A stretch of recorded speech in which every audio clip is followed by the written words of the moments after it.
Hello guys, welcome to JK exam cracker. It's me your mentor Vikas Das. तो guys, आपके finance department के जो exam है वो एक्सपेक्टेड है कि मार्च में हो जाएंगे। तो उसके रिगार्डिंग केमिस्ट्री के पॉइंट ऑफ व्यू से कुछ प्रैक्टिस पेपर्स मैं आपके लिए लेके आया हूं। कुछ करंट टॉपिक्स जो हैं वो जो केमिस्ट्री के रिगार्डिंग बहुत इंपॉर्टेंट हैं, जिनके क्वेश्चंस पूछे जा चुके हैं या पूछे जा सकते हैं, उनको कंप्राइज करके मैंने कुछ प्रैक्टिस पेपर्स आपके लिए बनाए हैं। तो ये जो 4-5 दिन में कॉन्टिन्यूसली पोस्ट करूंगा, ये प्रैक्टिस पेपर्स आपके केमिस्ट्री के पॉइंट ऑफ व्यू से बहुत इंपॉर्टेंट रहेंगे। फॉलो करिएगा इनको। तो फर्स्ट पेपर जो है वो आज हम करने वाले हैं। It is comprised of 35 questions and the topic is metals and non metals. Metals and non metals को बहुत अच्छे से कवर अप किया गया है और बहुत सारा एक्सप्लेन्ड डाटा आपको मिल जाएगा इन टॉपिक्स में। तो आइए स्टार्ट करते हैं। तो जैसा आप देख सकते हैं, फर्स्ट स्लाइड ये केमिस्ट्री के प्रैक्टिस पेपर की 35 क्वेश्चंस जो मैं आपको बता चुका हूं। Then first question. तो बच्चों, पहला क्वेश्चन जो आपके लिए स्टार्ट कर रहा हूं मैं कि in which of the following states maximum iron ore is found. कहता है किस स्टेट में, आयरन की बहुत सारी स्टेट्स मिलती हैं हमें, जैसा आपको पता होगा। Hematite is one of them, magnetite, pyrite, siderite, goethite, बहुत सारी ओर्स मिलती हैं। तो कहता है कि आयरन जो है इनमें से किस ओर फॉर्मेशन में सबसे ज्यादा मिलता है। तो मैं आपको कुछ परसेंटेजेस बता देता हूं, क्योंकि इसमें आपको बहुत, आप सवाल तो एक है, तो एक सवाल के अंदर मैं आपको बहुत सारा डाटा दूंगा, क्या पता कुछ सवाल घुमा के आ जाए। तो इसीलिए हम सारी की सारी परसेंटेज एग्जैक्ट लेंगे। तो FeCO3 this called iron carbonate, iron carbonate. Fe2O3 this is आपका पुत्र जी hematite ore, hematite ore. Fe3O4 is considered as magnetite पुत्र। और FeS2 ये पायराइट ओर होती है, आयरन की पायराइट ओर होती है। इसकी कुछ ना फिक्स परसेंटेजेस हैं हमारे नेचर में, ठीक है बच्चे। तो Fe3O4 अगर आप देखो तो मैग्नेटाइट ओर है, this is hematite, this is iron carbonate and this is pyrite.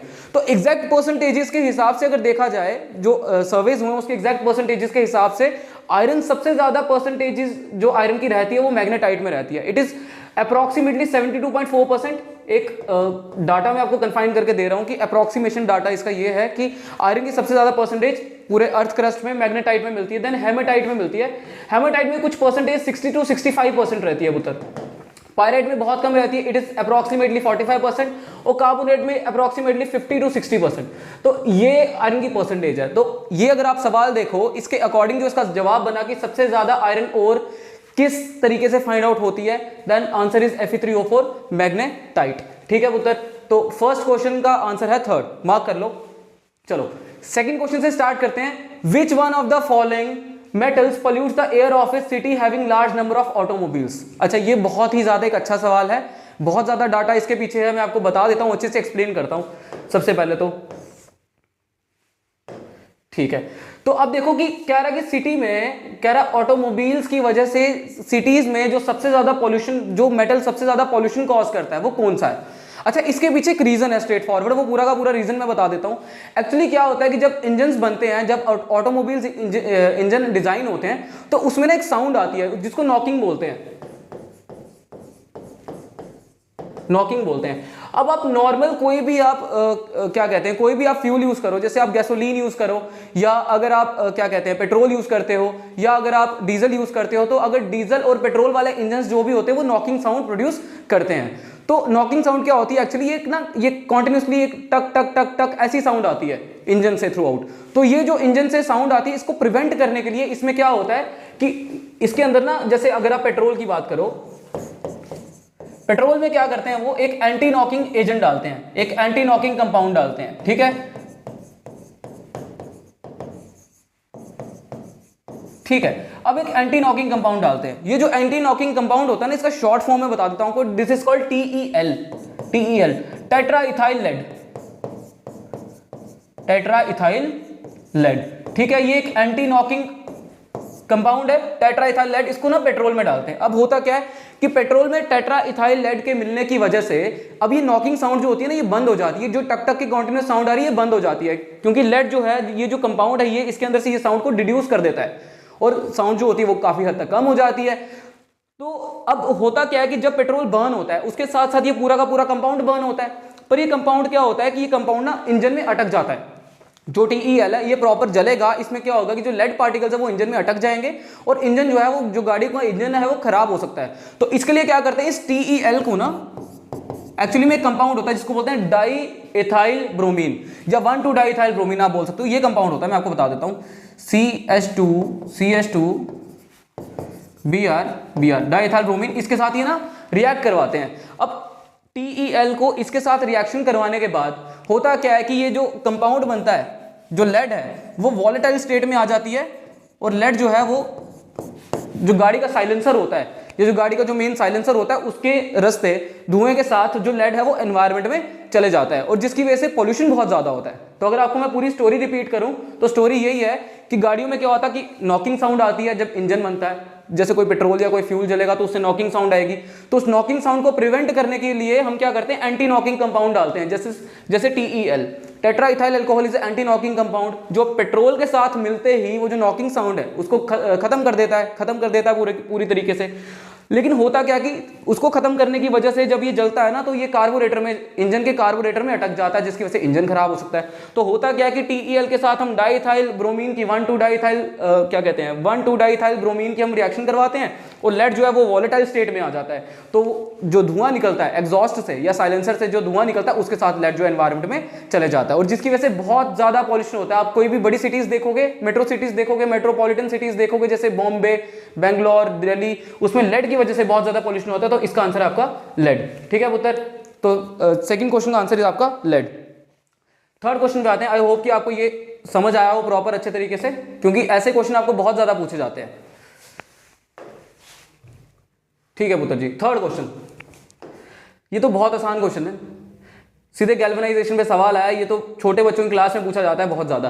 कह रहा है कि which one of the following metal is used to galvanize iron. कहता है आयरन को गैल्वेनाइज करने के लिए इनमें से, ये जो चार ऑप्शंस आपको दे रखे हैं, इसमें से कौन सा मेटल आयरन को गैल्वेनाइज करने के काम आता है। अब गैल्वेनाइजेशन में आपको बताता हूं गैल्वेनाइज होता क्या है। ये आपको तभी आंसर आएगा जब आपको गैल्वेनाइज का मतलब पता होगा। एक्चुअली में पुत्र जी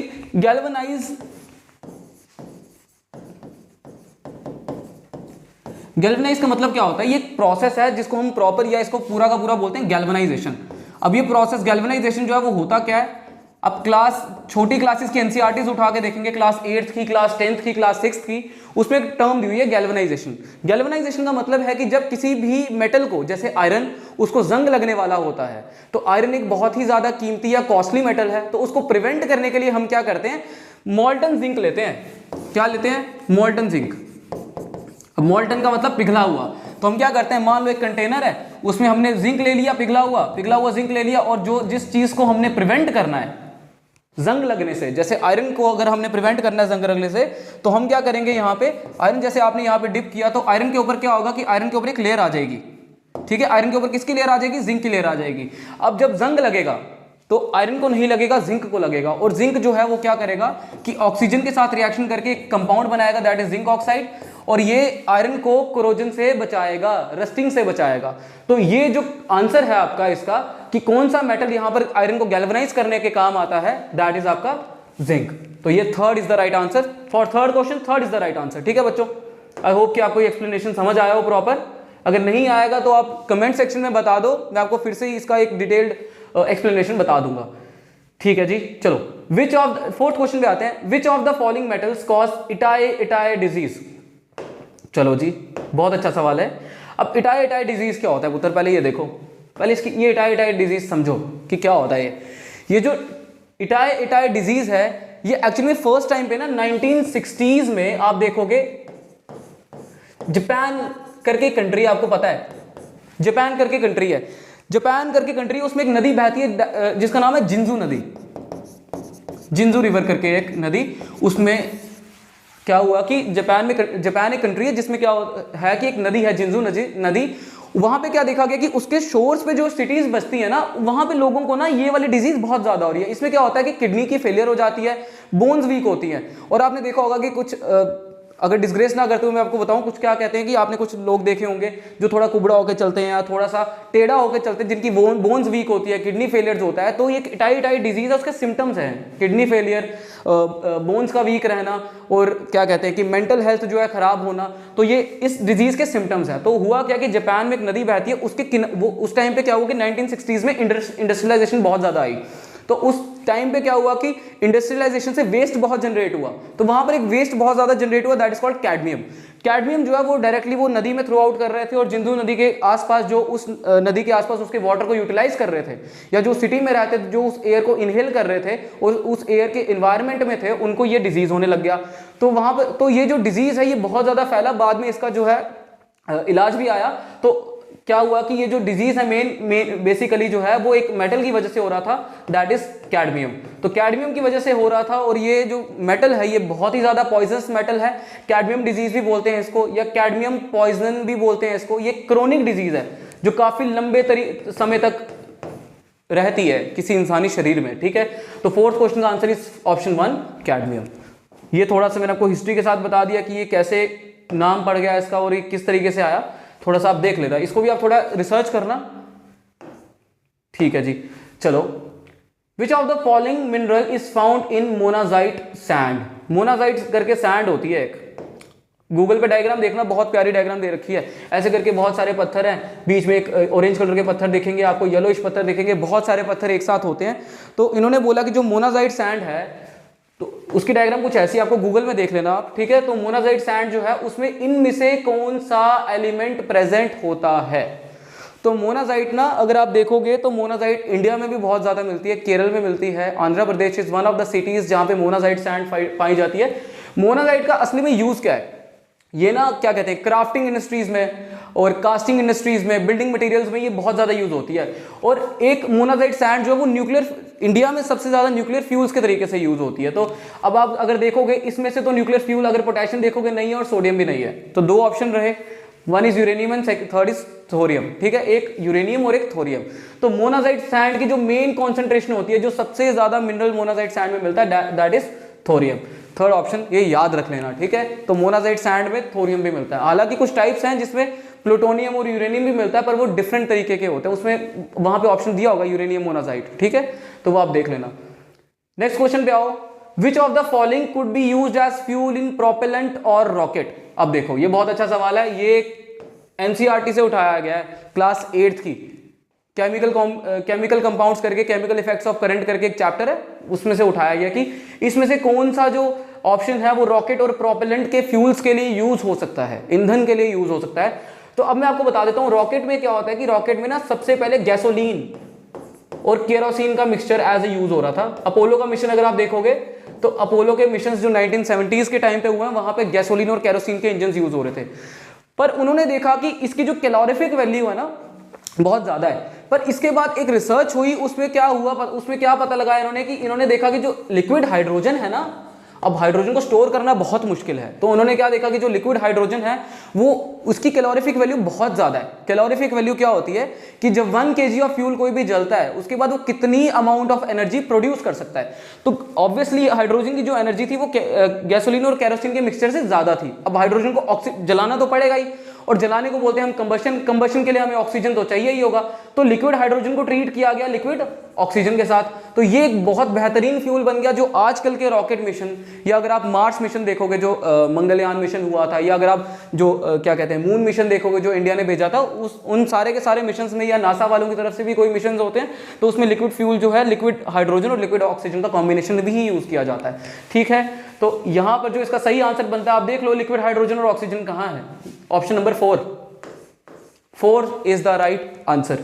आई होप कि अभी तक सारा समझ आ रहा हो, उम्मीद करते हैं, बाकी अपनी तरफ से कोशिश कर सकते हैं हम। चलो जी, अच्छा क्वेश्चन नंबर 7 जो है एक रिपीटिव थोड़ा सा क्वेश्चन है, इसका ये जो डाटा है ये थोड़ा सा रिलेट करता है क्वेश्चन नंबर 2 के डाटा के साथ, क्योंकि सेकंड में हमने एक नॉकिंग करके कंपाउंड कॉन्सेप्ट पढ़ा जो हमने क्वेश्चन नंबर 2 में यूज करा। क्वेश्चन नंबर 7 भी नॉकिंग के ऊपर ही बेस्ड है, मैं बताता हूं कैसे। अब इन्होंने बोला कि इसमें से कौन सा कंपाउंड जो है जिसमें हाई कॉन्सेंट्रेशन ऑफ लेड होगा, इसमें से चारों कंपाउंड में से सबसे ज्यादा कौन सा कंपाउंड है जो सबसे ज्यादा हाई कॉन्सेंट्रेशन होगा। अब देखो हाई ऑक्टेन फ्यूल एक ऐसा फ्यूल होता है जिसमें सबसे, अब देखो होता क्या है कि लेड का सबसे ज्यादा कॉन्सेंट्रेशन अगर मैं आपको समझाऊं, ये उसमें होता है जिसमें क्या होता है कि सबसे less concentration of less knocking होगी, ठीक है। अब हाई कंटेंट ऑफ लेड जिसमें भी हाई कंटेंट ऑफ लेड होगा उस पूरे के पूरे कंपाउंड के जलने की वजह से सबसे लेस नॉकिंग होगी। ये समझो थोड़ा सा, इसको इस तरीके से भी फ्रेज कर सकते हैं हम, ठीक है। सबसे लेस नॉकिंग होगी उस कंपाउंड में जिसमें सबसे ज्यादा लेड यूज किया गया होगा। अब नॉकिंग फाइंड आउट करने के लिए एक नंबर होता है हमारे पास, जिसको बोलते हैं octane number. High octane fuel जो होते हैं ना, हाई ऑक्टेन फ्यूल मतलब जिनका ऑक्टेन नंबर थोड़ा ज्यादा होता है, डायरेक्ट आंसर की तरफ ही आ रहे हैं हम, ठीक है। हाई ऑक्टेन फ्यूल कुछ ऐसे नंबर्स होते हैं जिनका ऑक्टेन नंबर काफी ज्यादा हाई होता है। इसका मतलब ये है कि उसके अंदर लेस जो लेड की कॉन्सेंट्रेशन है वो सबसे ज्यादा कम है। तो हाई ऑक्टेन फ्यूल में लेड की कॉन्सेंट्रेशन सबसे ज्यादा कम है। अगर लेस लेड की जो कॉन्सेंट्रेशन है हाई ऑक्टेन फ्यूल में सबसे ज्यादा कम है, तो इसका मतलब ये है कि इसके अंदर क्या कहते हैं, ठीक है, अगर नॉकिंग जो है इसमें सबसे ज्यादा कम हो रही है, हाई ऑक्टेन फ्यूल होता है कि जिसमें नॉकिंग सबसे ज्यादा कम होती है, तो अगर इसमें नॉकिंग सबसे ज्यादा कम हो रही है इसका मतलब ये है कि इसके अंदर हाई कॉन्सेंट्रेशन ऑफ लेड हुआ। तो इसका अगर आप सही ऑप्शन देखोगे, this is third option, high octane fuel, ठीक है। नेक्स्ट क्वेश्चन पे आते हैं। Next question is stainless steel is an alloy of. अब बच्चों ट्रस्ट मी, मैंने इस क्वेश्चन के ये क्वेश्चन का आंसर जो है वो बहुत सिंपल और सरल है, पर अगर आप डिफरेंट बुक्स में देखोगे तो डिफरेंट तरीके से आंसर को फ्रेज किया गया है, ठीक है। पर मैं आपके लिए सबसे अप्रोप्रिएट आंसर बताऊंगा इसका। अब होता क्या है कि स्टेनलेस स्टील, अब देखो स्टील ना दो तरीके से होता है, एक होता है स्टेनलेस स्टील, एक होता है निकलेट स्टील, एक होता है निकलेट स्टील, ठीक है। एक होता है स्टेनलेस स्टील, एक होता है निकलेट स्टील। स्टेनलेस स्टील की जो कॉन्सेंट्रेशन होती है उसमें मेन कॉन्सेंट्रेशन तो आयरन है, ठीक है। जो मेन कॉन्सेंट्रेशन अगर आप देखोगे, मेन कॉन्सेंट्रेशन इज आयरन। फिर उसके बाद इसमें ऐड करते हैं हम क्रोमियम, और उसके बाद ऐड करते हैं कार्बन।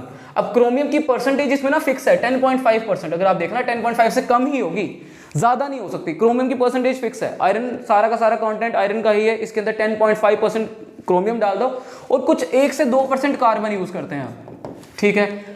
तो ये जो पूरा का पूरा जो कॉम्बिनेशन है वो बनाता है स्टेनलेस स्टील। बहुत अच्छा वैरायटी है, कोरोसिव नॉन कोरोसिव नेचर का होता है, नॉन रिएक्टिव नेचर का होता है, ड्यूरेबल होता है काफी ज्यादा, ठीक है। तो ये बहुत अच्छा वैरायटी रहता है, यूटेंसिल्स के बनने में काम आता है खास तौर से। अब निकलेट स्टील अगर आप देखोगे इसमें आयरन तो यूज होता है, इसके साथ अगर आप देखोगे निकल यूज होता है। तो हमसे पूछा गया स्टेनलेस स्टील, तो स्टेनलेस स्टील जो है वो एलॉय है किसका, मैंने आपको बता दिया आयरन, क्रोमियम और कार्बन, ठीक है।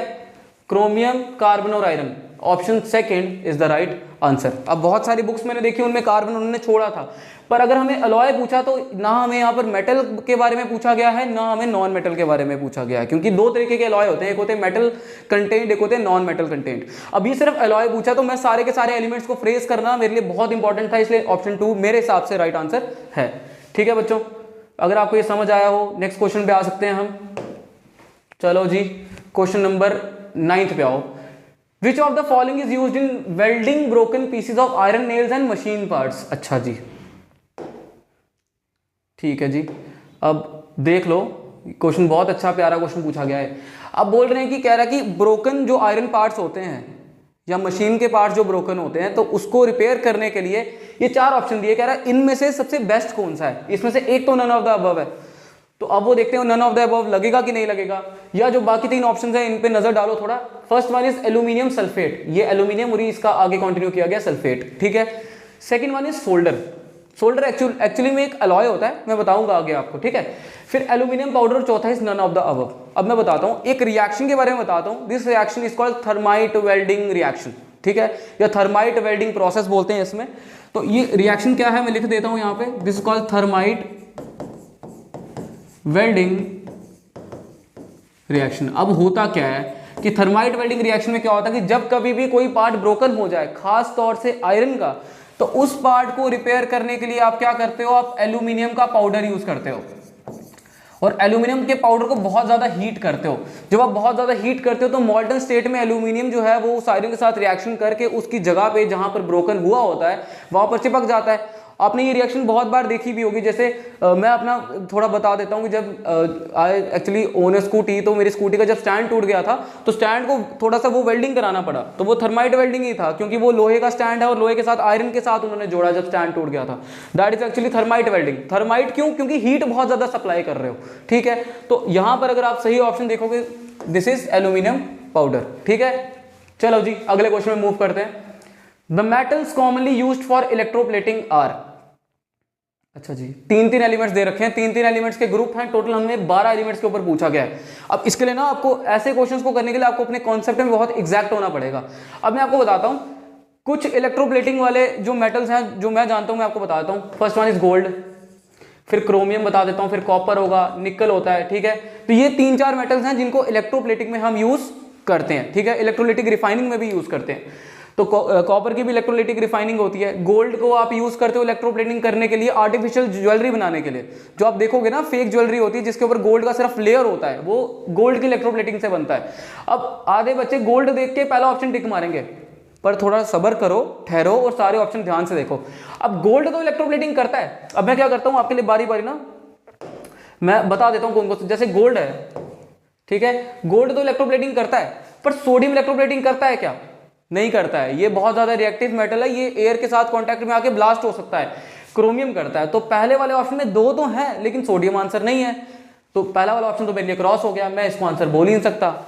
अब सेकंड वाला ऑप्शन देखो, क्रोमियम भी है, करता है, कॉपर भी करता है और निकल भी करता है। तो मेरे अकॉर्डिंग आंसर 2 राइट आंसर होना चाहिए। पर एक बार आपकी तसल्ली के लिए बाकी 2 ऑप्शंस भी देख लेता हूं।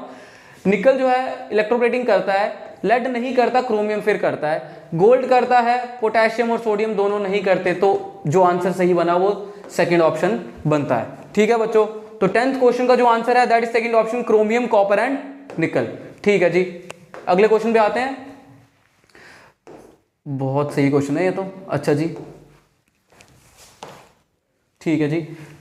चलो, the purest form of iron is, 4 option दे रखे हैं। ये क्वेश्चन बहुत सारे बच्चों को आता होगा क्योंकि बहुत सारे बच्चों ने क्लास 10th की ज्योग्राफी में भी ये क्वेश्चन पूछा जा चुका है। तो हमें पूछा जा रहा है कि जो आयरन का सबसे प्योरेस्ट फॉर्म है वो इनमें से कौन सा है। अब cast iron, steel, pig iron और रॉट आयरन, ठीक है। अब प्योरेस्ट फॉर्म स्टील के बारे में तो हम जानते हैं, स्टील में क्या होता है कि कार्बन का मिक्सचर होता है, ठीक है। रॉट आयरन, पिग आयरन और कास्ट आयरन 3 मेन टाइप्स हैं जिसमें मेरी नजरें अटक रही हैं। पर अगर आपको परसेंटेज एग्जैक्ट पता हो ना तो आप सीधे सीधे आंसर मार्क कर दोगे, दैट इज रॉट आयरन। मैं बताता हूं कैसे। रॉट आयरन सबसे प्योरेस्ट फॉर्म ऑफ क्या कहते हैं आयरन है। इसमें आयरन का जो कंटेंट है वो 99.5% से 99.8% तक वेरी करता है। सबसे most purest form of iron, ठीक है, this is called rot iron, ठीक है। उसके बाद पिग आयरन देखोगे, स्टील देखोगे, कास्ट आयरन देखोगे। कास्ट आयरन में 80% के आसपास, 70-80% के आसपास। स्टील में आयरन के साथ कार्बन की मिलावट होती है तो प्योरेस्ट वैसे भी नहीं होता। पिग आयरन जो है, पिग आयरन और थोड़ा खराब वर्जन का होता है 70% के आसपास। तो अगर आप प्योरेस्ट फॉर्म ऑफ आयरन को कैलकुलेट करो, दिस इज रॉट आयरन, ठीक है। नेक्स्ट क्वेश्चन पे आते हैं। क्वेश्चन नंबर 12 हमारे पास आ गया कि अगर मेरे से पूछा जाए कि ब्रास इसमें से किस चीज का एलॉय है, ठीक है। तो ब्रास इसमें से किस चीज का एलॉय है। तो अब देखो एलॉय क्या होता है, सबसे पहले ये देखो, एलॉय एक्चुअली में ना 2 या 2 से ज्यादा एलिमेंट्स, मैं मेटल या नॉन मेटल कन्फाइंड नहीं करूंगा क्योंकि एलिमेंट भी हो सकते हैं, क्योंकि हमने पीछे एक एलॉय पढ़ा जिसमें नॉन मेटल था, कार्बन करके, स्टेनलेस स्टील जो अभी हमने पढ़ा। 2 या 2 से ज्यादा मेटल स्पेसिफिकली, या 2 या 2 से ज्यादा नॉन मेटल्स या मेटल्स आपस में मिक्स होके जब एक नया कंपाउंड बनाए, नए तरीके का कंपाउंड बनाए जिसकी प्रॉपर्टीज पहले से काफी बेटर हो, that compound is called alloy, ठीक है। एक्चुअली में ये ना होमोजीनियस मिक्सचर होता है एक, किसका, मेटल्स और नॉन मेटल्स दोनों का हो सकता है, ठीक है, होमोजीनियस मिक्सचर होता है। पर एलॉय की एक बात है, एलॉय में ना कभी भी केमिकल बॉन्डिंग नहीं होती है। ऐसा नहीं है कि किसी ने इलेक्ट्रॉन दिया, किसी ने लिया, वैसा नहीं होता है। जस्ट फिजिकली एक दूसरे के साथ जुड़ते हैं ये। और जैसे जैसे अगर आप मान लो कोई एलॉय बना रहे हो, जैसे मैं इसका आंसर बताता हूँ उसके बाद इसकी फॉर्मेशन भी बता देता हूँ। जैसे ब्रास, इसमें से जो एलॉय है वो जिंक और कॉपर का है। मैं बताता हूँ मेरे को कैसे पता है ये, क्योंकि लेड और टीन का जो एलॉय होता है वो तो उसको बोलते हैं सोल्डर, ठीक है, ये मेरे को पता था। लेड और टीन के एलॉय को सोल्डर बोलते हैं। एंटीमनी, टिन और लेड का जो एलॉय होता है उसको बोलते हैं प्यूटर, ठीक है, उसको बोलते हैं प्यूटर। और जिंक, टिन और कॉपर का जो एलॉय होता है उसको हम बोलते हैं ब्रॉन्ज, ठीक है। तो ये जो इकलौता ऑप्शन बचा जिंक और कॉपर, ये ब्रास है। अब इसमें आपको बहुत सारे एलॉयज जब आप पढ़ोगे, बहुत सारी एग्जांपल्स स्टेट करोगे, बहुत सारी एग्जांपल कोट करोगे, तो वो सारी की सारी याद रखो तो आपको सीधे आंसर पता चल जाएगा कि brass is an alloy of zinc and copper, ठीक है। अब ये बनता कैसे है, मैंने बताया फिजिकल बॉन्डिंग होती है, इसमें केमिकल बॉन्डिंग तो होती नहीं। एक्चुअली में ना जिंक और कॉपर को पिघलाया जाएगा मॉल्टन स्टेट में, फिर इन दोनों को आपस में किया जाएगा मिक्स किया जाएगा, इसलिए, और बराबरी से किया जाएगा, एक परसेंटेज फॉलो किया जाएगा, इसलिए मैंने बताया कि इसको होमोजीनियस मिक्सचर बोलेंगे। तो एक परसेंटेज से मिक्स किया जाएगा, देन इसको वापस से जमा दिया जाएगा, सॉलिडिफाई कर दिया जाएगा, फ्रीज कर दिया जाएगा, तो जो ये नया मेटल बनेगा दैट इज अलॉय। ठीक है, तो ब्रास की ऐसे फॉर्मेशन हो रही है। नेक्स्ट क्वेश्चन पे आते हैं, क्वेश्चन नंबर 12 हमारा हो गया।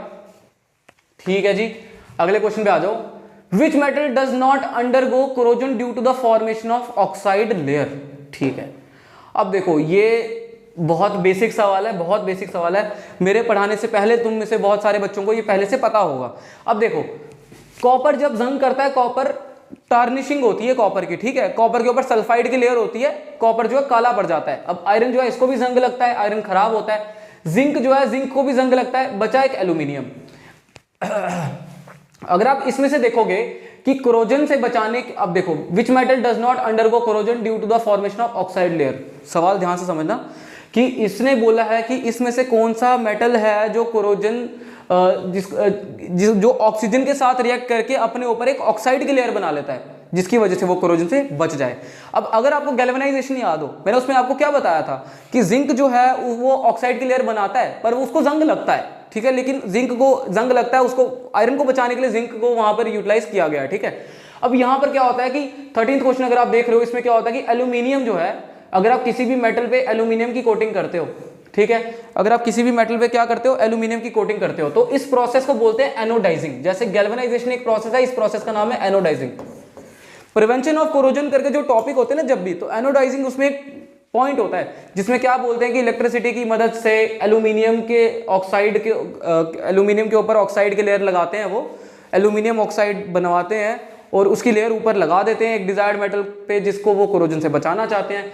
तो ये रिएक्शन जो है ये एनोडाइजिंग के ऊपर कोड हुआ है, ये जो क्वेश्चन है। ठीक है, तो इसका जो सही आंसर है दैट इज 3rd, एल्यूमिनियम। ठीक है, अच्छा अगला क्वेश्चन है जी, the wire of flash bulb is made of. अच्छा जी, फ्लैश बल्ब क्या होता है? फ्लैश बल्ब एक्चुअली में ना एक पहले के, आजकल तो इलेक्ट्रिकल बल्ब आ गए हैं, इलेक्ट्रिकल फ्लैश बल्ब आ गए हैं। पहले क्या होता था कि मैग्नीशियम करके एक मेटल होता है, उसको जब जलाओ ना, बड़ा एक डे लाइट जैसा, जैसे अगर आप उसको रात में भी जलाओगे ना, ऐसा लगेगा कि दिन है, उजाला है, इतनी ज्यादा रोशनी होती है। उसको डे लाइट कार्ड भी बोलते थे, उसको पहले डे लाइट करने वाला बल्ब भी बोलते थे। तो फ्लैश बल्ब बनाने के लिए अगर आप देखोगे तो मैग्नीशियम को यूज करते हैं।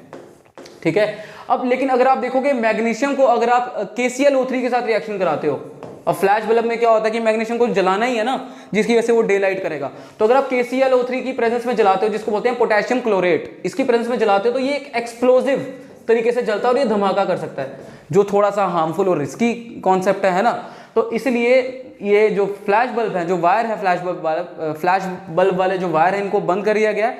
आजकल इलेक्ट्रिकल फ्लैश बल्ब का कॉन्सेप्ट आया हुआ है जो ड्राई सेल से चलता है। ठीक है, ये याद रखना आप। ठीक है, तो ये फ्लैश बल्ब जो है मैग्नीशियम मेटल यूज होता है इसमें बनने के लिए। चलो जी, 14th क्वेश्चन भी डन हो गया अपना। कुल मिला के अपने पास 20 के आसपास क्वेश्चन है। ठीक है, अच्छा ये जो क्वेश्चन है अगला, बहुत सारे बच्चे मेरे से पूछते हैं बहुत बार कि सर इसका आंसर ये क्यों हो सकता है, ये कैसे है। अब next question is mercury is a.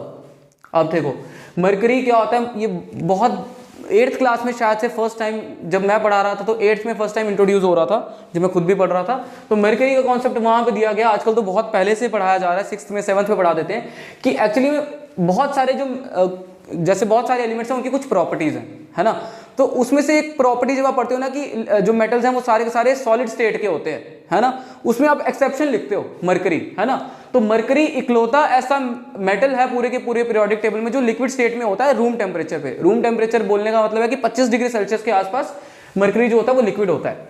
पर सवाल ये कि इसको मेटल क्यों बोलते हैं, क्योंकि मरकरी में ना अगर आप देखोगे मरकरी में ना इलेक्ट्रॉन डोनेशन की कैपेबिलिटी अच्छी होती है।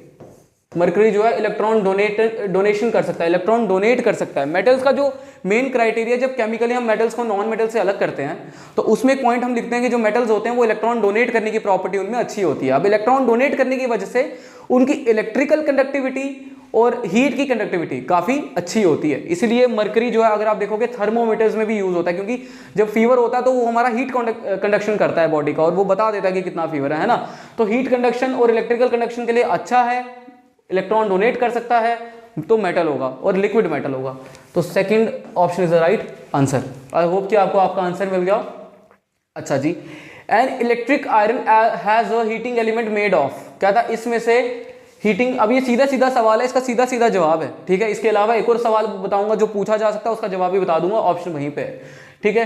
कह रहा है एक इलेक्ट्रिक आयरन होता है, आप प्रेस देखते हो ना घर पे जिससे कपड़े प्रेस किए जाते हैं, तो इलेक्ट्रिक आयरन में इसमें से कौन सा मेटल यूज किया जा सकता है। अब इलेक्ट्रिक आयरन जो है एक कॉन्सेप्ट पे बेस्ड है, that is called heating effect of current, ठीक है, हीटिंग इफेक्ट ऑफ करंट, और ये एक लॉ फॉलो करता है, ठीक है, this is called joules law of heating, ठीक है, एक लॉ फॉलो करता है जिस लॉ को हम क्या बोलते हैं, जूल्स लॉ ऑफ हीटिंग। अगर आप देखोगे तो जूल्स लॉ ऑफ हीटिंग। तो अब ये जो कॉन्सेप्ट है क्लास 10th की किताब में दे रखा है, अगर आप पढ़ना चाहो तो क्लास 10th का चैप्टर है इलेक्ट्रिसिटी करके, उसमें सबसे लास्ट टॉपिक जो है वो ये दे रखा है, हीटिंग इफेक्ट ऑफ करंट और जूल्स लॉ ऑफ हीटिंग। अब जूल्स लॉ ऑफ हीटिंग बोलता है कि जो हीट एनर्जी होती है वो एक फॉर्मूला फॉलो करती है, I²R T, जिसमें T आ गया टाइम, I आ गया करंट, H आ गया हीट एनर्जी, R आ गया रेजिस्टेंस। तो रेजिस्टेंस के ऊपर ये सारा का सारा सवाल बेस्ड है, मैं बताता हूं कैसे। अब सवाल है कि इलेक्ट्रिक आयरन जो है वो कपड़े प्रेस करने का काम करता है ना, कपड़ों को प्रेस करता है, इस्त्री करता है, जो कपड़े होते हैं वो उसको बिल्कुल तह करके अच्छा करने में हेल्प करता है। जो इलेक्ट्रिक आयरन होता है उसमें ना कॉइल लगी होती है जो कॉन्टिन्यूसली हीट हो रही होती है। वो हीट क्यों हो रही होती है, क्योंकि वो जो वायर है वो काफी ज्यादा पतली है, उसके अंदर क्या हो रहा है कि अगर आप देखोगे तो उसके अंदर ना इलेक्ट्रॉन्स फंस रहे हैं, जब इलेक्ट्रॉन ट्रैवल कर रहे हैं इलेक्ट्रॉन फंस रहे हैं। अब इलेक्ट्रॉन जब बहुत ज्यादा फंस रहे हैं तो वो क्या होगा कि इलेक्ट्रॉन जो है वो मूवमेंट कर नहीं पा रहे हैं, बहुत कंजस्टेड वे में मूवमेंट हो रही है। तो इस कॉन्सेप्ट को हम बोलते हैं रेजिस्टेंस। क्या बोलते हैं, रेजिस्टेंस, जिसमें इलेक्ट्रॉन जो है वो इजीली फ्लो ना कर पाए, रुकावट आ जाए फ्लो में, उसको बोलते हैं रेजिस्टेंस। और हमें इलेक्ट्रिक आयरन के लिए एक ऐसी वायर लेनी पड़ेगी जो बहुत ज्यादा हाई रेजिस्टेंस वाली हो, मतलब जो बहुत ज्यादा हाई रेजिस्टेंस झेल सके। अब बहुत ज्यादा हाई रेजिस्टेंस झेलने का मतलब ये है कि वो जिसका मेल्टिंग पॉइंट बहुत ज्यादा हो, मतलब जिसको बहुत ज्यादा रेजिस्टेंस हो, तो रेजिस्टेंस होगी तो बहुत ज्यादा हीट जनरेट होगी। अब अगर उसका मेल्टिंग पॉइंट बहुत कम है तो उसको यूज नहीं कर सकते हम। तो रेजिस्टेंस अगर बहुत ज्यादा होगा तो हीट जनरेशन बहुत ज्यादा वो झेल सकेगा और मेल्टिंग पॉइंट बहुत ज्यादा होगा। इसके अकॉर्डिंग जो यहाँ पर कॉपर और जिंक है ना वो इन ऑप्शंस में कहीं काउंट भी नहीं हो सकते, क्योंकि कॉपर और जिंक का मेल्टिंग पॉइंट बहुत ज्यादा कम है। बचे दो ऑप्शन, नाइक्रोम और टंगस्टन। तो सीधे सीधा आंसर बताता हूँ कि नाइक्रोम जो है वो यूज होता है। क्यों, क्योंकि नाइक्रोम एस्टिमेट ये है कि 1600 डिग्री सेल्सियस के आसपास मेल्टिंग पॉइंट होता है इसका, और 1600 डिग्री सेल्सियस ये झेल सकता है, इजीली अवेलेबल भी होता है, नॉन कोरोसिव नेचर का होता है। मतलब अब देखो बहुत ज्यादा हीट करोगे तो ऑक्सीडाइज भी होगा, तो ऑक्सीडेशन की इसके ऊपर लेयर भी नहीं आती, इजीली ऑक्सीडाइज भी नहीं होता, हाई रेजिस्टेंस भी है। तो हीटिंग इलेक्ट्रिक आयरन में सबसे अच्छा एलिमेंट जो यूज हो सकता था हीटिंग इफेक्ट को कॉज करने के लिए, दैट इज नाइक्रोम। तो ये ऑप्शन है इसका। अब इसका जो ऑल्टरनेटिव सवाल मैं बता रहा हूं, क्या पता आपको इलेक्ट्रिक आयरन की जगह पुत्र पूछ ले फिलामेंट, बल्ब फिलामेंट। आपको पता होगा वो पीला वाला लाटू नहीं होता जो घर पे लगता है, वो जो पीला वाला बल्ब होता है, उसका जो उसमें क्या कॉन्सेप्ट यूज होता है, उसमें भी एक फिलामेंट लगी होती है, उसको हीट करते हैं, बहुत ज्यादा रेजिस्टेंस होती है, हीट जनरेट होती है, जो एक बाहर ग्लास लगा होता है उससे रिफ्लेक्ट होती है और वो कमरे में लाइट कर देता है। तो बल्ब का फिलामेंट अगर पूछा जाए तो उसका आंसर आपका आएगा टंगस्टन, ठीक है। बल्ब का फिलामेंट को बहुत ज्यादा एनर्जी रिक्वायरमेंट है, टंगस्टन जो है वो बहुत ज्यादा एनर्जी मांगता भी है, तो बल्ब के फिलामेंट के लिए जो आंसर यहाँ पर आएगा दैट इज कॉल्ड टंगस्टन, ठीक है। तो एक ही क्वेश्चन हमने किया, लेकिन उसके जरिए हमें दो क्वेश्चंस का आंसर पता लग गया, ठीक है। चलो 16th क्वेश्चन डन हो गया अपना। नेक्स्ट क्वेश्चन पे अगर आप आए, दिस क्वेश्चन इज, अच्छा ये क्वेश्चन अभी हमने गलती से डिस्कस भी कर दिया। गलती से क्या, हमारे कॉन्सेप्ट में डिस्कस हुआ अभी पहले किसी क्वेश्चन में, पहले क्वेश्चन नंबर में कोई याद नहीं है इतना सही तरीके से, पर मैं बता देता हूं। कह रहा विच one of the following is not a characteristic feature of alloys. कहता है इसमें से क्या एक एलॉय का कैरेक्टरिस्टिक फीचर नहीं है। इसके लिए आपको याद होगा, मैंने आपको एक वर्ड बताया था, एलॉयज में क्या होता है कि फिजिकल कॉम्बिनेशन होता है ना, केमिकल बॉन्डिंग की अगर आप बात करो, केमिकल बॉन्डिंग नहीं होती है एलॉय में, ठीक है। तो अगर आप देखोगे यहां पर आपको चार ऑप्शंस दिख रहे हैं। होमोजेनियस सिस्टम, होमोजेनियस तो बिल्कुल डेफिनेटली है, मतलब एलॉय होमोजेनियस होता है। मिक्सचर है, होमोजेनियस मिक्सचर है, बिल्कुल है। अब देखो मिक्सचर है, क्यों है, क्योंकि मिक्सचर में फिजिकल बॉन्डिंग होती है। कंपाउंड करके एक ऑप्शन है यहाँ पे। कंपाउंड का प्रॉपर्टी क्या होता है कि इसमें जो क्या होता है कि जो कंपोजिशन होती है वो फिक्स्ड होती है। होमोजेनियस नेचर का तो होता ही है, कंपोजिशन फिक्स्ड होती है, और केमिकल बॉन्डिंग होती है। एलॉयज में केमिकल बॉन्डिंग नहीं होती। तो इसका ऑप्शन जो है 17 क्वेश्चन का वो आएगा आंसर 1, ठीक है। First option compounds is the right answer. अच्छा जी, अब क्वेश्चन नंबर 18 पे अगर आप आओगे, क्वेश्चन अगर आप 18 पे आओगे तो 18 पे अगर आप देख सकते हो, asbestos is formed of, asbestos actually में एस्बेस्टोस करके ना एक कंपाउंड है। एस्बेस्टोस एक कंपाउंड है, बीमारी भी होती है, एक कंपाउंड होता है एस्बेस्टोस खास तरीके से। एक ये ऐसे कंपाउंड्स होते हैं जो कार्सिनोजेनिक होते हैं। कार्सिनोजेनिक मतलब जो कैंसर कॉजिंग होते हैं, ऐसे कंपाउंड जो कैंसर कॉजिंग हो उसको बोलते हैं हम क्या कहते हैं, एस्बेस्टोस। ठीक है, ऐसे कंपाउंड्स जो कैंसर कॉजिंग होते हैं उसको बोलते हैं हम एस्बेस्टोस। अब इसमें अगर आप एस्बेस्टोस का ऑप्शन देखोगे तो इसमें बहुत सारे मेटल जो होते हैं वो एस्बेस्टोस कॉज करते हैं। अब क्योंकि ये बहुत ज़्यादा पूछा जाने वाला सवाल नहीं है तो अगर आप डायरेक्ट इसको याद रख लो तो वो भी सही है। इसका ऑप्शन मैं आपको बताता हूँ कि एस्बेस्टोस कार्सिनोजेनिक इसमें दो ही है, एक कैल्शियम और एक मैग्नीशियम। ठीक है, तो अगर आप देखोगे इसका ऑप्शन है आंसर 1, कैल्शियम एंड मैग्नीशियम। ठीक है, और एस्बेस्टोस की एक प्रॉपर्टी होती है कि ना सिलिकेट्स जब इसके ओर मिलते हैं ना, एक और, हाँ इससे आप आंसर रिलेट कर सकते हो क्योंकि ओर्स की बात अभी हुई है पहले, तो आंसर आप रिलेट कर सकते हो। एस्बेस्टोस में क्या होता है कि जब इसके ओर्स मिलते हैं ना वो सिलिकेट्स की फॉर्मेशन में मिलते हैं, मतलब जो उसमें इंप्योरिटी होगी वो सिलिकॉन, सिलिका, सिलिकेट्स ऐसी इंप्योरिटी होगी। तो अगर आपको पता हो तो कैल्शियम और मैग्नीशियम की जो ओर्स मिलती है ना धरती पे, जो अर्थ की क्रस्ट में, वो सिलिकॉन के साथ सबमर्ज होकर मिलती हैं, जो इनकी ओर्स मिलती हैं। तो मिनरल तो कैल्शियम और मैग्नीशियम ही है, पर जो ओर होगी वो सिलिकेट की फॉर्मेशन में मिलती हैं, इसलिए ये जो ऑप्शन नंबर फर्स्ट है वो सबसे अप्रोप्रिएट आंसर है इसके लिए। ठीक है, चलो जी, एस्बेस्टोस के बाद नेक्स्ट क्वेश्चन पे आ जाओ। An element that does not occur in nature but can be produced artificially is. अच्छा जी, बड़ा अच्छा सवाल है, एक सेकेंड। ठीक है जी, कह रहा है ऐसा एलिमेंट जो आर्टिफिशियली बनाया जा सकता है पुत्र जी, उसका नाम आप मेरे को बता दो। ठीक है, मैं बता देता हूँ। कह रहा है एक ऐसा एलिमेंट जो यहाँ पर आर्टिफिशियली प्रोड्यूस किया जा सकता है। ठीक है, अब बहुत सारे ऑप्शंस यहाँ पे दे रखे हैं। ठीक है, आपको यूरेनियम भी दे रखा है, थोरियम भी दे रखा है, रेडियम भी दे रखा है, प्लूटोनियम भी दे रखा है। आपको बताता हूँ, एक आपने कॉन्सेप्ट सुना है कभी, ये बीटा डीके वाला? बीटा डीके क्या होता है एक्चुअली, एक एलिमेंट लिया जाता है, उसको ना न्यूट्रॉन से बॉम्बार्ड किया जाता है। एक न्यूट्रॉन लेके उसको बॉम्बार्ड करेंगे तो उसमें से बहुत सारी बीटा रेज निकलती हैं। ठीक है, उसको बोलते हैं बीटा डीके। तो बीटा डीके ऐसा प्रोसेस होता है कि जैसे आपने कंपाउंड लिया, जैसे यूरेनियम लिया, एग्जांपल ही बता देता हूँ।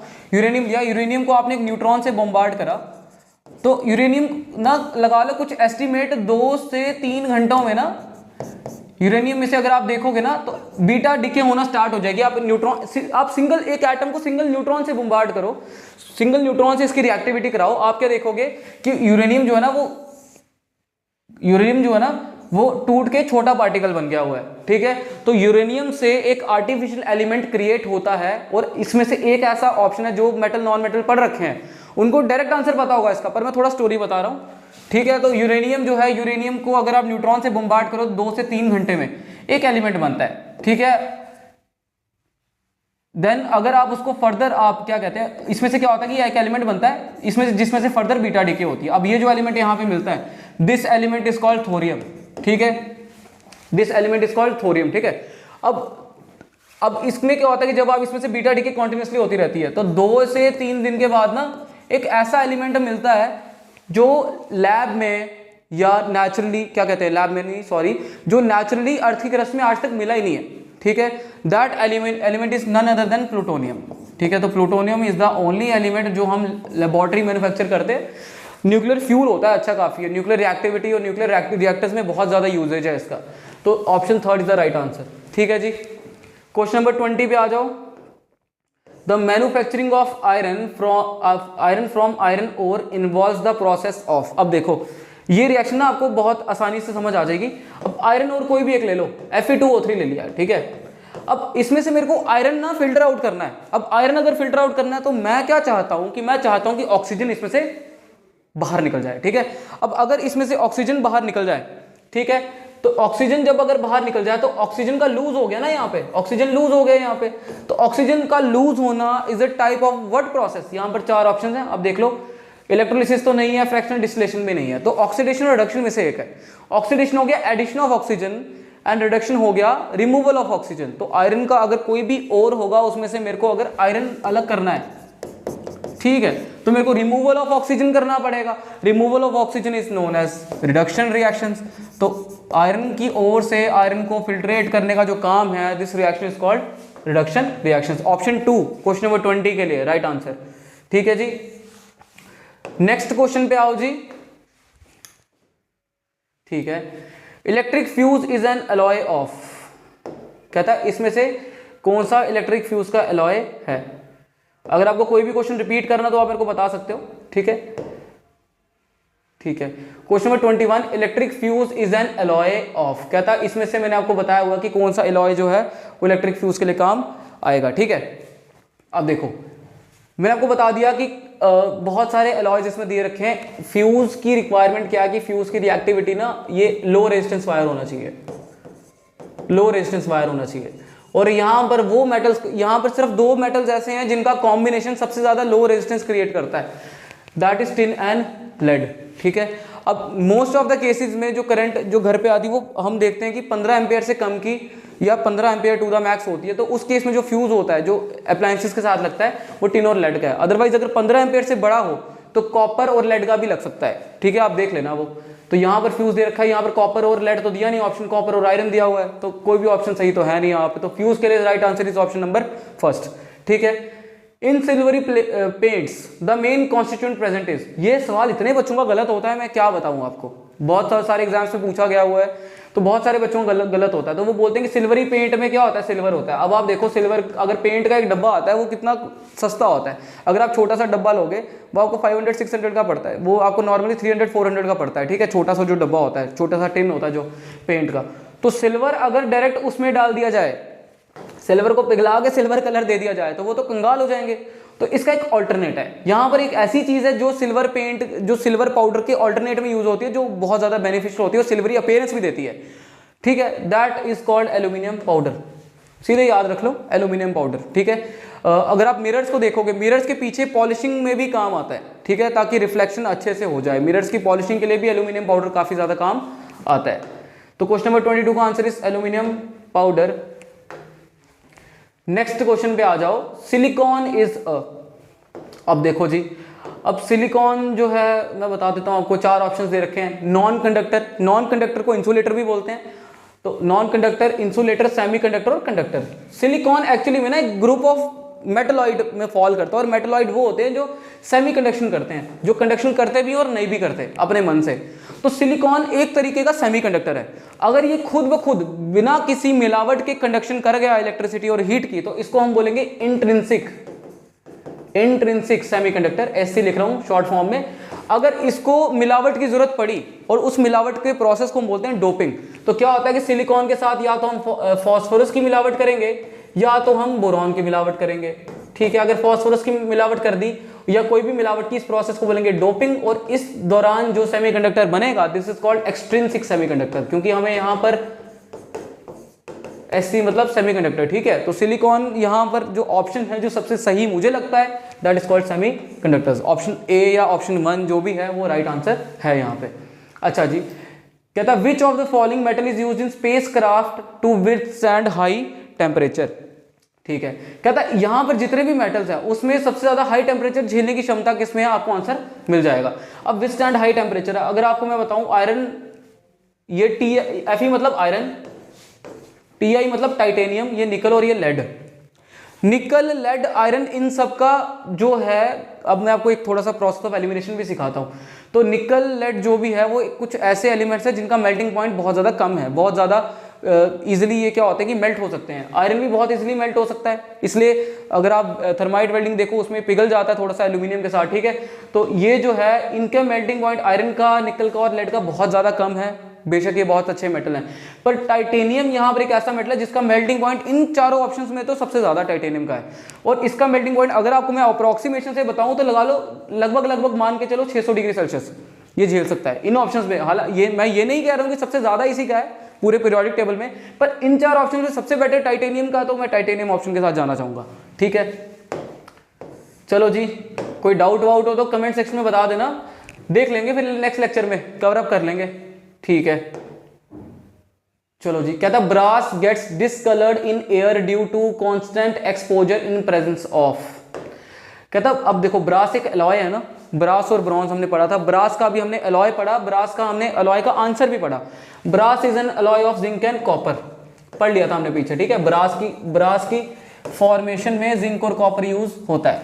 अब ये कह रहा है कि ब्रास जो है इसका शाइन कम होने का जो रीजन है जो कम होने का रीज़न है वो क्या है कि कोई एक गैस है या कोई एक ऐसा कंपाउंड है जो इसके शाइन को कम करता है, इसके अपीयरेंस को डल करता है। तो अब वो होती कैसे है वो आप देख लो, आपको आंसर खुद ब खुद पता चल जाएगा। अब होता क्या है कि जो कॉपर और जो जिंक है ना, एक नेचर में गैस होती है जिसको बोलते हैं हाइड्रोजन सल्फाइड, H2S बोलते हैं।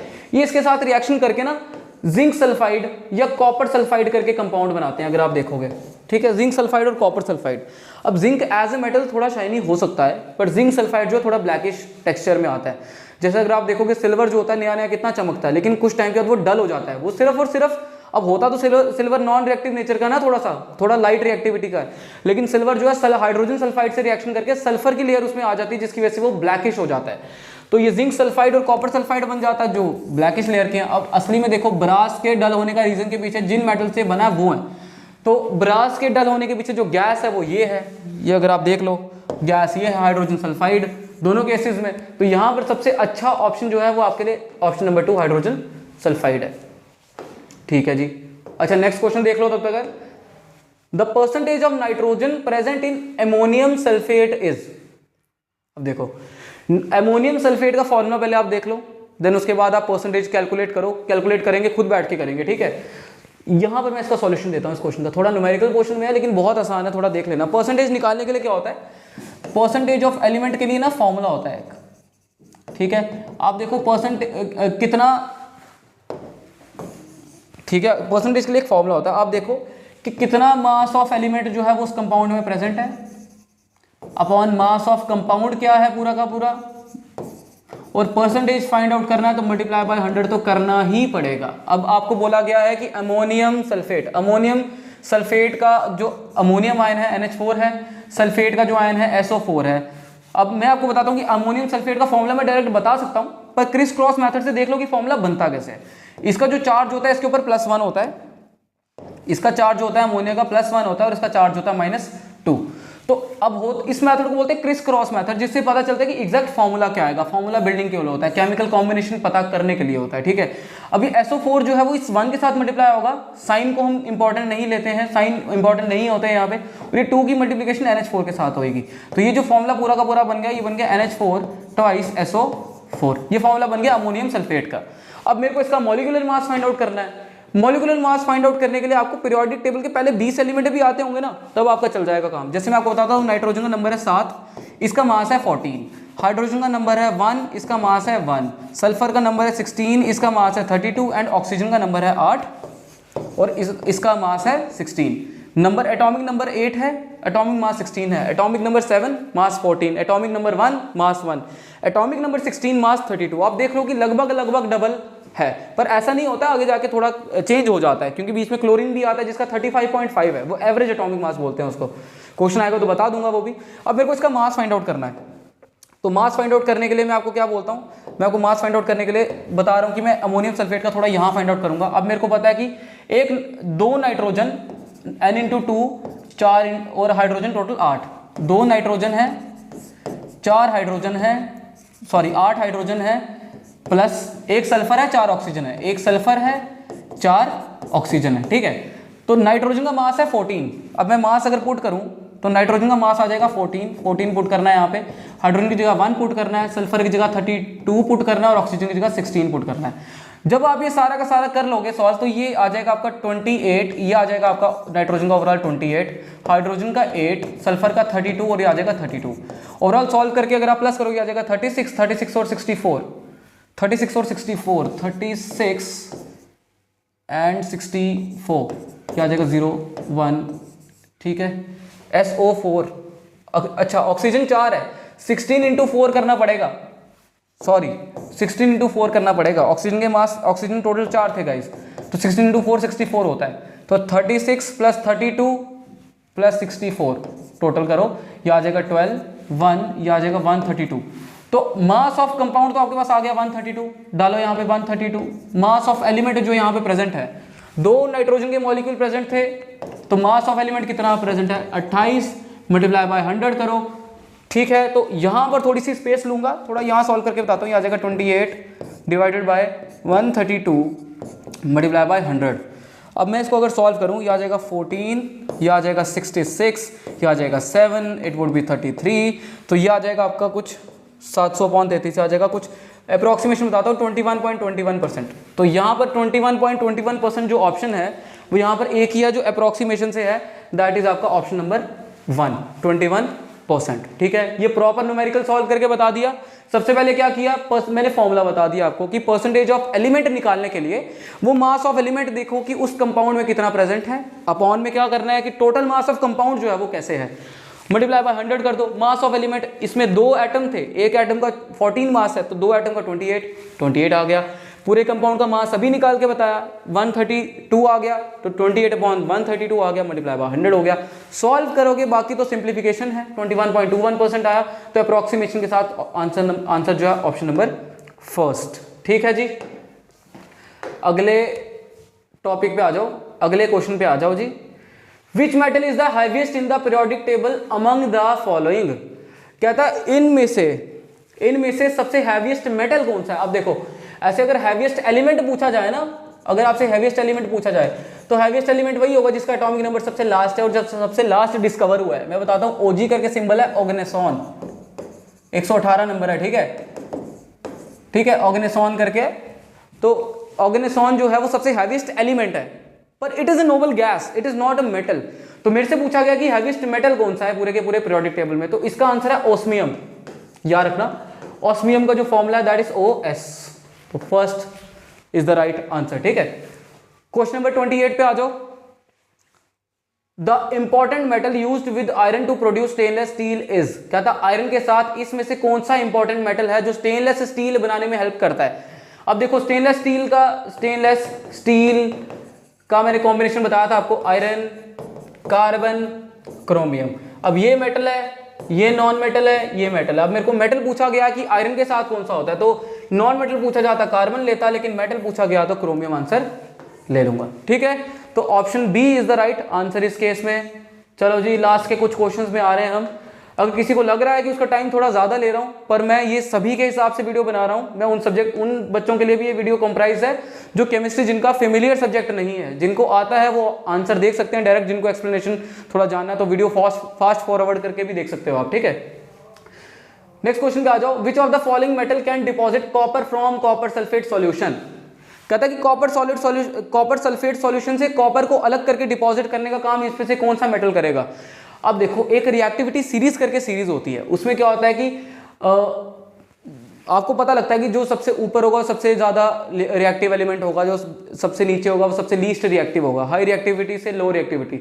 उसके अकॉर्डिंग ना मैं आपको बता रहा हूं कि थोड़ी सीरीज में आपको बता देता हूं कि प्लीज ऐसे लिखते हैं हम, पोटेशियम का सिंबल लिख रहे हैं के, प्लीज स्टॉप ऐसे गाना लिखते हैं हम, please stop calling me a zebra, I totally like her, calling me smart goat please. ठीक है, तो ये करके एक सीरीज है, पी पोटेशियम है, सोडियम, सी ये कैल्शियम, ये मैग्नीशियम, ये एल्यूमिनियम, ये जिंक, ये आयरन, ये टिन, ये लेड, ये हाइड्रोजन, ये कैल्शियम, और ये सॉरी ये हाइड्रोजन, ये कॉपर, ये आपका आ गया मैंगनीज, आई totally like her, calling me smart हो गया सिल्वर, ये गोल्ड, ये प्लेटिनम। अब इसके अकॉर्डिंग अगर आप देखोगे, प्लेटिनम गोल्ड तो लोअर रिएक्टिविटी है, ये कॉपर को कहां ही रिप्लेस करेंगे। मर्क्यूरी लिक्विड मेटल है, कॉपर से रिएक्टिविटी शो नहीं करता, iron is the right answer. और ये रिएक्शन जब होती है पता कैसे चलता है कि रिएक्शन हो गई। अब कॉपर सल्फेट लोगे आप, CuSO4 होता है। अब ये कॉपर सल्फेट जो होता है वो ब्लू कलर का होता है। अब ये कोइंसिडेंस है कि ब्लू मार्कर यूज कर रहा हूं, और जो आयरन का मेटल होता है वो थोड़ा सा मान लो थोड़ा सा ग्रेइश कलर का होता है। अब ये एक्वस होता है एक्चुअली में, ये एक तरीके की रिएक्शन है, this is called displacement reaction, जिसमें एक मोर रिएक्टिव एलिमेंट एक लीस्ट रिएक्टिव एलिमेंट को अपने साल्ट सॉल्यूशन से ही डिस्प्लेस करता है। आयरन जो है कॉपर को उसके सॉल्यूशन से, क्योंकि एक्वस सॉल्यूशन है, उसकी जगह ले लेगा, ये बन जाएगा FeSO।